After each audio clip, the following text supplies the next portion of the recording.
Welcome to Wargames on Toast, all of you lovely people. I am once again back talking about the latest edition of Warcry, and today I am nattering about one of the first new factions to be introduced in Warcry's 2nd edition, the Rotmire Creed. Chaos to the bone, the Rotmire Creed are swamp-dwelling followers of Nurgle, although they don't necessarily know that is who they are worshipping. 1,000 names, 1,000 plagues, but only one god.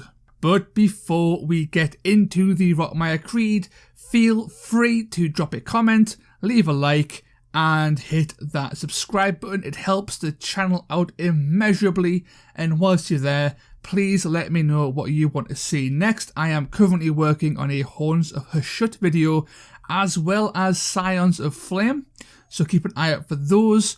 But anything after that, well, it is free game, so let me know down below. With all that out the way, let's get back into the video, and of course we will start with the pros and the cons of the Rotmire Creed. Firstly, they are defensively average. Just about everything here is rocking toughness 4 with a minimum of 10 wounds. This is pretty darn solid as far as defenses go. Make them harder to shift than you might expect, but don't be throwing them against the hardest things in the game. They will still go down against those kinds of targets. Next up, they have average speed. Movement 4 is basically the only speed you will go, and honestly that's fine. It's not too slow, it's just not all that fast either. You can typically get where you want to go, and you are far less susceptible to being left in the dirt like slower things that are rocking only a movement of 3. They also have some very powerful abilities that can lead to some excellent combo play if you play your cards and your dice right. Bountiful damage, healing, disruption and debuffing are all in this lineup, and for the most part they're all fantastic. And finally, your guys are cheap as chips in the grand scheme. Your basic chaff roll up at 65 to 75 points, which is right where they should be when compared to other comparable units. Not to mention your tougher units like the Bloated One and Carrion Catchers are certainly leaning on the low end of the point scale and bring some serious heft to this list. And of course, for every single pro there tends to be a con somewhere in there, and the Rotmire Creed are no different. Firstly, they are combo reliant.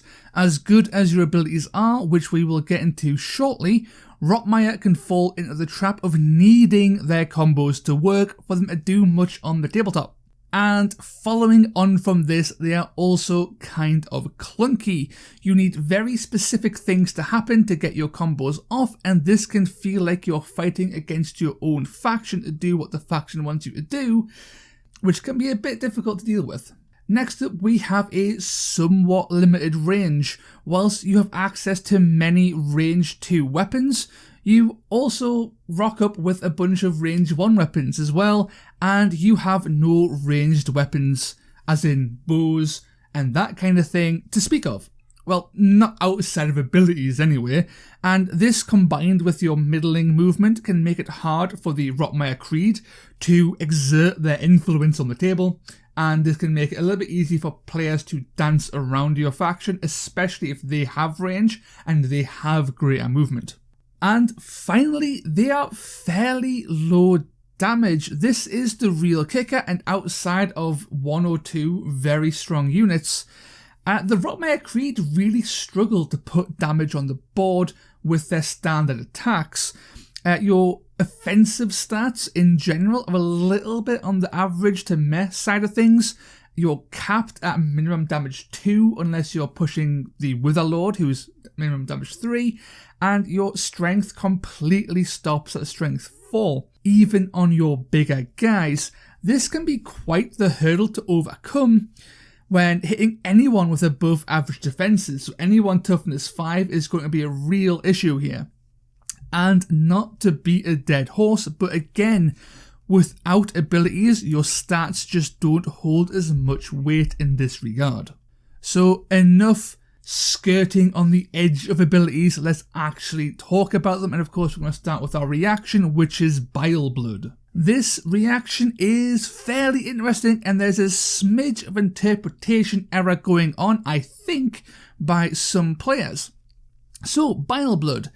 In short, a fighter can make this reaction when they are targeted by a melee attack.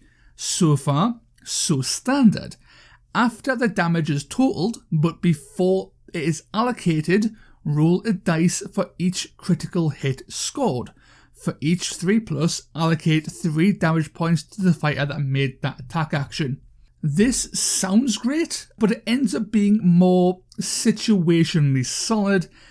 If you are about to die, or you're being smacked by an enemy with plenty of attacks, or even just bonuses to critical hit chance, so we're talking about things like the Chaos Legion, then you can do a lot of work with Bile Blood. However, I found that in testing, the universal reaction counter tends to work better. Firstly, your toughness 4, and toughness 4 is a solid defensive stat against most enemies, and if we assume the average strength is also strength 4, then enemies will be missing you half of the time. Not only that, but a sixth of the time you are dealing bonus counter damage when they roll that sneaky 1. The best part here is that counter doesn't require a 3+ to go off, you just deal that damage, it just always works. Of course, I can't just allude to a incorrect interpretation of this ability, so this is where this comes in now. So this kind of issue will crop up when you have a fairly small game being covered by a very small number of creators. I have played against many Rotmire Creed players who believe you can use Bile Blood after you have seen the result of your opponent's attack. I believe this comes from a usually great source of information, although I believe in this one instance it is incorrect, and that source is Age of Miniatures. Check out their site, link in the description. It's usually fantastic, but I think this bit of misinformation has caused a little bit of a Rotmire Creed community tumble, so to speak. And of course, unfortunately, the reaction, from what I can see, does not work like that, since it states you react on being targeted. So like with just about every reaction of its ilk, Bile Blood is still being used blind. You do not know what your opponent has rolled before you use Bile Blood. You use the reaction the second you are targeted, and then everything after that sentence doesn't actually matter. The argument people are making is that because it states once you've seen the crits and whatnot, then you can do things happen. No, that's not how it works. The trigger for the reaction is the target, and then the result of the reaction is everything after that. So be safe and don't try and accidentally cheat your opponents by twisting the verbiage a little bit there, okay? Keep on the safe side. But all that unpleasantry out of the way, let's get on to our abilities, and we start with our doubles. Of course, we start with our doubles, and we are starting with Gruesome Harvest. A fighter can use this double, any fighter can use this double only if they have taken down an enemy with a melee attack this activation. This fighter then gains a potent vial until the end of the battle. While a fighter is in possession of a potent vial, all abilities they use count as having an ability dice value of 6. It's pretty straightforward. And not only that, it's excellent, but a little bit slow. And not slow enough to avoid using, but slow enough that you may struggle to find the right time to actually use it. This is excellent on your leader, as it opens up a staggering amount of potential on an already decent model, which we will cover soon. Think about healing using the universal ability. I believe it's called Respite. Now, the key thing here is that Gruesome Harvest does not state it only works on Rotmire Creed abilities, so it can work on universal abilities, and this is very important for the aforementioned Respite, so you can heal the most every single time you use it. Or how about rocking up with the soon to be talked about lethal injection? I mean, Gruesome Harvest can turn a decent model into a serious threat. Just be sure you use it on a model that can really use the ability. Don't really be bothering with this on, say, a basic 60-point infantry model. They're not going to get the most out of it. Think about putting this on like a Bloated One, the Witherlord, something really, really good. Speaking of 60-point chaffy Mirefolk, we have blowpipes. And real talk, blowpipes are really, really good. I would even go as far as saying they are a great ability. It's surprisingly potent in its damage, and it debuffs things. I legitimately love it, and what it does is you pick an enemy within 6 inches, and then you roll 2 dice. For every 4+, deal damage equal to half the value of the ability dice used, so between a 1 and a 3 pips of damage for every 4+. However, if you roll a 6+, you also reduce the target's toughness by 1 until the end of the battle, and that's the battle, not the battle round. This is amazing. Firstly, the damage is great. You are on average going to get some damage through when you use this. Secondly, it's a ranged ability on a faction that has no base range attacks. It's perfect for a crew that has no range attacks. Finally, that debuff, whilst it's a fairly low chance of actually proccing, its effect is very, very powerful and long-lasting. This can really help make your units land their hits, and since so many models can use blowpipes, as in more than half the faction in the box can use blowpipes, you can find yourself being quite the menace with blowpipes and getting those debuffs on. And of course they stack. And if you manage to, be a little bit on the crazy side, yes, you can Gruesome Harvest this to make your blowpipes always deal 3 damage per 4+. And yeah, if you've got a bunch of high doubles, you can absolutely use this to chip away at high toughness enemies. Because you always hit on that 4+, then it doesn't matter how tough they are. These guys, you can be hitting Annihilators, their toughness 7, doesn't matter. A Merodon, that dude rocks toughness 6, it doesn't matter. It's always a 4+. It's reliable damage on really, really tough things. And sure, it's just chip damage, but sometimes that's the best way to deal with these tough things, is to kill them with 1,000 small cuts. In short, this thing just does work, and I love it more than I should, and I use it probably more than I should. So yeah, will you like it just as much?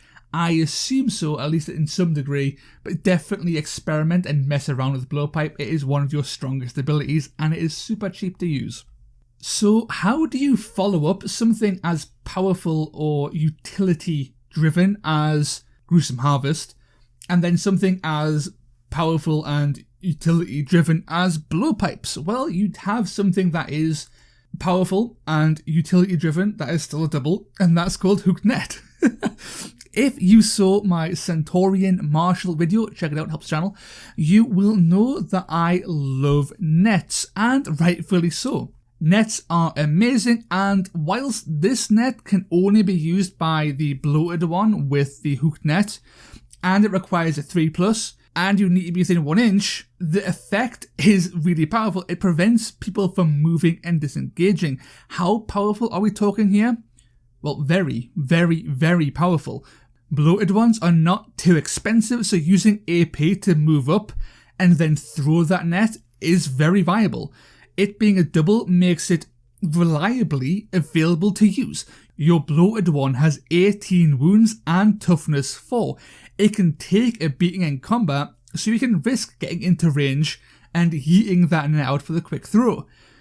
Are there downsides? Yeah, of course there are. You are slow, you're only movement 4, and that isn't great for a netter. So your opponent could just avoid your netter with their most valuable units. And another downside, this box only has 1. So you can't spread out your nets across the board. So people can definitely work around that net. But still though, like, nets are always good. So this ability is solid gold on a shockingly potent list of doubles. And then we go on to the triples, and you better believe we still have some pretty amazing things here to boot. We're going to start with the slashing attack. This is another Bloated One ability, and this lets the Bloated One roll a dice for every enemy fighter within 3 inches. On a 3 to a 4, you allocate 1 damage, and on a 5 to a 6, allocate ability dice damage. This is pretty darn good. Its AoE damage can be nice to chip away at groups. The damage can be dealt regardless of toughness. Again, this goes off on a 3 or 4 no matter what, so you're going to likely get that 1 damage off no matter what their toughness is. Very nice for bypassing, say, Annihilators there. It can also be comboed with Gruesome Harvest, which can be devastating if luck is on your side. Dealing 6 flat damage every time you roll a 5 or a 6 on a big group of dudes is pretty darn impressive, and even just that 1 damage is fine. And again, this is a Bloated One. Like, these guys are toughness for 18 wounds. These guys are bulky, so they can afford to get into the thick of things. And even then, it has a 3-inch range. You don't need to get that close. You will outrange most enemies' retaliations to this, and even if you get closer than that 3 inches and you're right in their face, 3 inches is a big ass bubble that covers a lot of the board. So yeah, slashing attack can be really potent in the right situation. But oh boy, here's the big one. Here's the one that, this one makes me smile. This is Lethal Injection, and this is one of my favourite abilities. Not just in Rotmire. This is one of my favourite abilities in the entire game. So much so that I bring the Witherlord in many, many lists that aren't Rotmire Creed, and I'll get into why in just a little bit. So, like I said, only the Witherlord can use this, and it does the following. Pick an enemy within 1 inch. Roll as many dice as equal to the ability dice used. For each roll that exceeds the target's toughness, you deal 5 points of damage. 5. Big smacky 5. Pretty nice. But why is this good, I hear you say? Well, it has synergies. Firstly, blowpipes. Blowpipes can lower the toughness of your enemies, and so now you can lethal inject things easier. Blowpipes can also stack, making it even easier if you manage to get enough sneaky 6s off of those blowpipes on a really, really tough enemy. Secondly, we have Gruesome Harvest. This gives you 6 rolls every time you use Lethal Injection, regardless of how low of a triple it is you use for Lethal Injection. This is of course very powerful. On average, you will deal 10 damage to just about anything that exists in the game. Against anything weaker, you will skyrocket to something closer to 20? Something closer to 20 damage, which is pretty spicy. Thirdly, well, let's take this guy out of the Rotmire Creed just for a second and plonk him in as an ally to, let's say the Jade Obelisk, okay? Let's say the brand new Jade Obelisk. Again, video, check it out, it's really good. This is a small tangent, but this is one of the best ways to use Lethal Injection, so I do think it's worth taking a short derail just to go over it. So Jade Obelisk have an ability to lower the toughness of enemies by up to 3 for 1 battle round. Okay, this combined with Lethal Injection can lead to even the strongest enemies being removed from the game.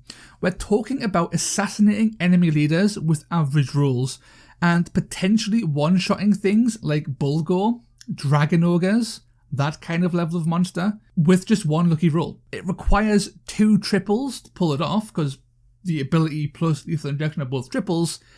But when you can pull it off, when it works, it works. It is so good, and I've had so much success just sneaking in a little Witherlord and Jade Obelisk and just bam, Lethal Injection, guy dies. So good.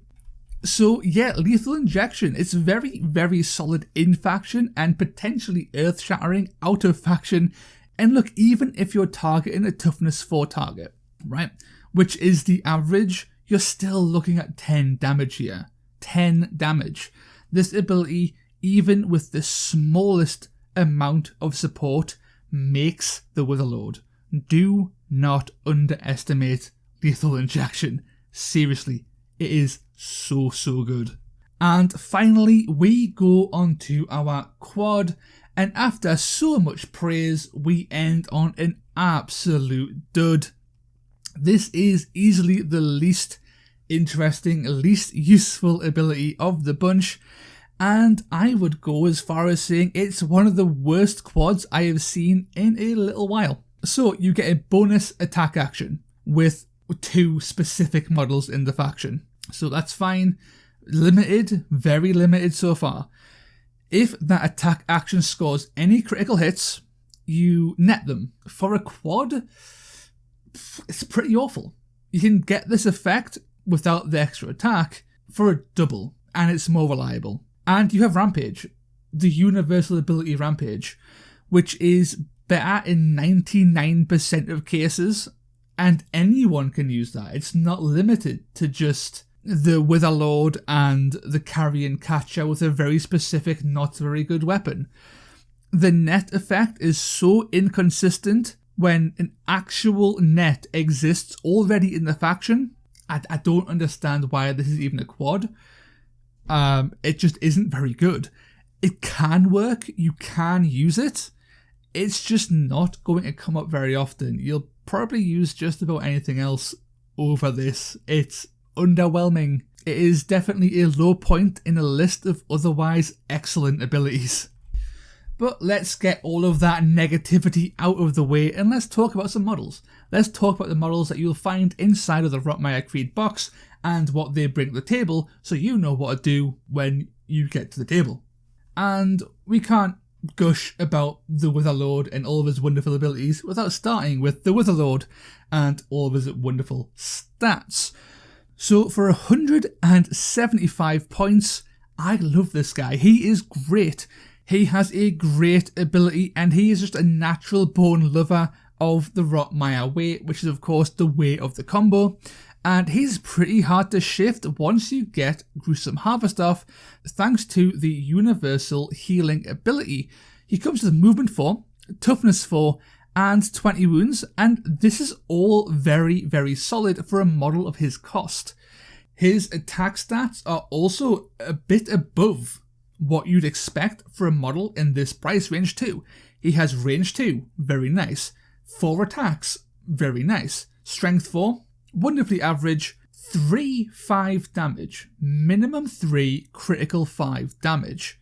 And that minimum 3 makes him deadly, especially with 4 attacks. This guy can get into combat with, basic infantry, and he has a very high chance of just one-shotting them with 1 activation. Like, he is strong enough to do that, and it's not uncommon, especially when you start throwing in the likes of lethal injection. Like, he is a surprisingly potent combat force for a discount price. His price is very, very competitive for what he brings to the table, and he only gets better with Gruesome Harvest active. He can heal himself, plenty of wounds, great defensive stats. He is the perfect package in a very strong warband, and because he is such a solid model, I can see this guy being slotted in as an ally in just about any other Chaos faction. He is very good. I am tempted to run him in just about everything. He just does work. He always does work. He's never let us down. He swings up constantly. He's just a nasty, deadly little assassin, and I can't get enough. Yeah. So yeah, the Witherlord is like the highlight of this box, by far. You will likely use him in factions and warbands you weren't expecting him to be in. It's very good. But all that's not to downplay the actual warband itself, because Rotmire Creed is very powerful, and this is in part due to the Bloated Ones.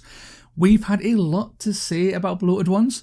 They come in 2 flavours, either 2 claws or 1 claw and a hooked net. Both are pretty solid, all things considered. Both come with excellent defensive stats, so movement 4, toughness 4, 18 wounds. Offensively, they're also very solid, rocking strength 4, 2/5 damage. Where they differ is that the unnetted version has 5 attacks, and the netted version only has 4 attacks, and of course access to the net ability. Of the two, our top pick is definitely the netter. The -1 attack to his profile is certainly a hit, but he's still rocking 4 attacks, which is plenty of attacks. And he's also 5 points cheaper, and here's the kicker, he still has access to the slashing attack, which is the second Bloated One ability. It's the triple Bloated One ability, and it makes this guy a one-man army, a bit of a Swiss army knife. This guy can bap in combat, he can tank damage with his great stats, he can net things like crazy, he can do AoE damage, like, this guy does everything. Everything. He's so good, we would consider trying to buy a second Bloated One on eBay and just run another one with a net. Run 2 with nets. They are just that good on the tabletop, and they are fairly cheap. They are cheap in points, and they're a very, very solid model at that price. A little bit of a step back is the next lot of models, and these are the Carrion Catchers, and it's another 2 variant model. So the Carrion Catchers are noticeably worse than Bloated Ones, but they are also noticeably cheaper. You can run them with Snatcher Hook or Impaler, and I'm going to be very, very blunt here. Avoid the Snatcher Hook. That thing absolutely sucks. The quad is god-awful, and he takes a hit stat-wise to use it. So, why would you ever take this? It's a hit on stats, you get nothing out of it. But, both of them defensively come with toughness 4 and 12 wounds. They have both come with range 2, 3 attacks, and strength 4.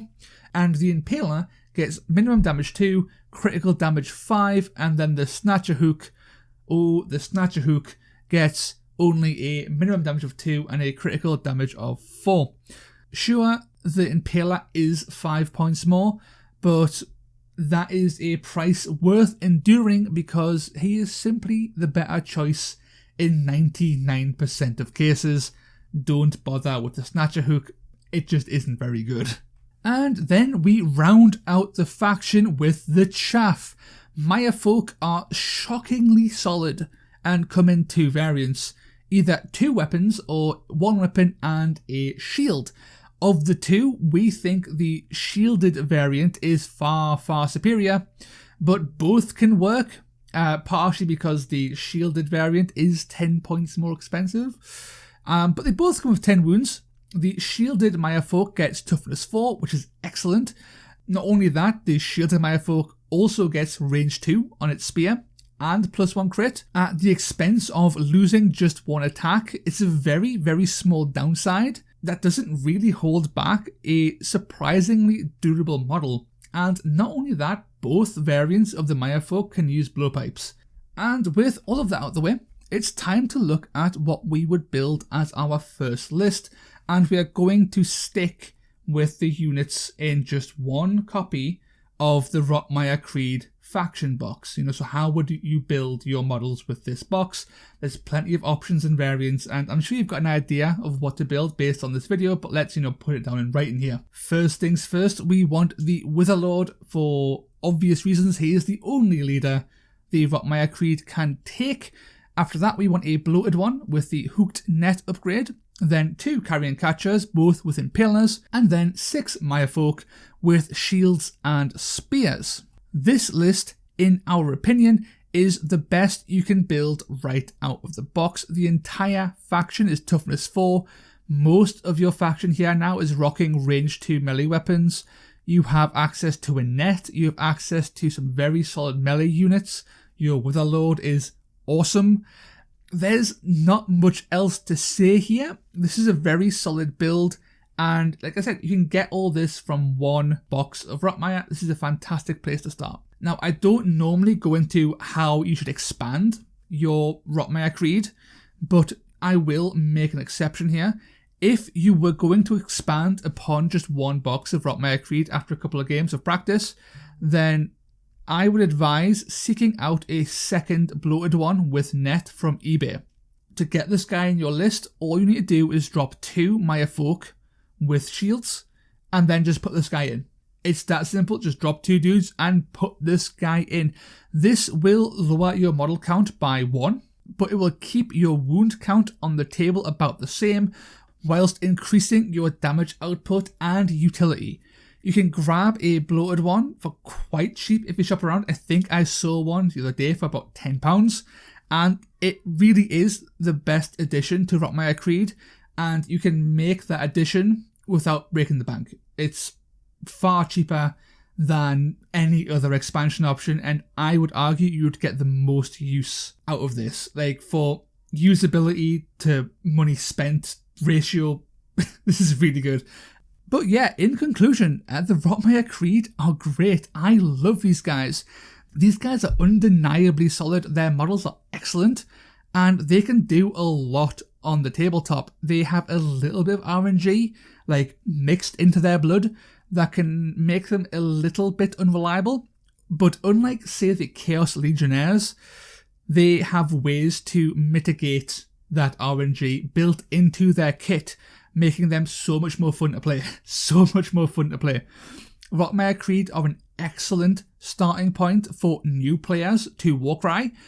They are not too complex. They have very basic and quick to figure out combo play, and their models are durable enough that you can make mistakes in game and not be immediately punished. Of all the factions to release in 2.0, Rotmire Creed are my recommendation for brand new players, and I think most players will have a blast sussing them out. They're simple enough for new players, but there's enough meat there for expansion, for learning how to really play them and having a great time getting the perfect combo plays off, and there's enough there. Not to mention that Witherlord. The Witherlord, I kid you not, you will probably slot this bugger into other lists just because he's just that good for his points. I love this guy, and I'm sure you will too. Great box, great starting point, definitely a highlight of early new edition of Warcry. Great. And that is the end of this video. If you made it this far, then thank you very much. It is greatly appreciated. And I will just take this opportunity to once more remind you and ask you to leave a comment, hit the like button, and subscribe to the channel. All of these things really help the channel out. Our next video will likely be the Horns of Hashut, and that will cap out all of the new factions in Warcry before we start taking a little step back and going into first edition factions. The first one likely being Signs of Flame, but after that, my list is open. My list of things to do is definitely more loose after that, so let me know what you want to see, and I will try my darndest to let you know how to play them, what's good about them, the full faction breakdown on the bespoke warbands. Heck, if you want me to look at like one of the compendium warbands, I'll do that too. It's all doable. You let me know, I'll make it happen. Be a great time. In the meantime, thank you for watching, you absolute legends. I will catch you next time.